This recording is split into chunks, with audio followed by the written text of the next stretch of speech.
உலகத்தில் எது பெரியது எது சிறியது என்ற கேள்வி எப்போதும் எழுந்து கொண்டே இருக்கிறது. பெரிதாக இருப்பதெல்லாம் பெரிதல்ல, சிறியதாக இருப்பதெல்லாம் சிறிதல்ல.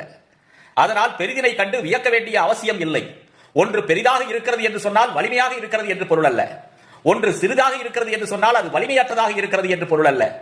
எனவே பெருமையை கண்டு வியக்க வேண்டிய அவசியம் இல்லை என்று புறநானூறு சொல்லுகிறது. பெரியோரை வியத்தலும் இளமே, சிறியோரை இகழ்தல் அதனினும் இளமே என்று புறநானூறு சொல்லுகிறது. உருவு கண்டு எல்லாமை வேண்டும், உருள் பெரும் தேர்க்கு அச்சாணி அன்னார் உடைத்து என்று திருக்குறள் பேசுகிறது.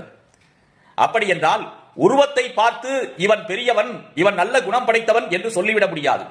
இதில் தான் ராமாயணமும் வந்து நிற்கிறது. 10 தலை மிக்க ராவணன் பெரியவன் அல்ல, ஒரே ஒற்றை தலையுடைய நல்ல சிந்தனை உடைய ராமன் தான் பெரியவன் என்பதைத்தான் ராமாயணம் கூறுகிறது. இப்படி பார்க்கிற போது உண்மை எது என்பதை உருவத்தை வைத்து எடை போட முடியாது என்பதுதான் நாம் புரிந்து கொள்ள வேண்டிய செய்தி. அன்புடன் திருமலை அழகன்.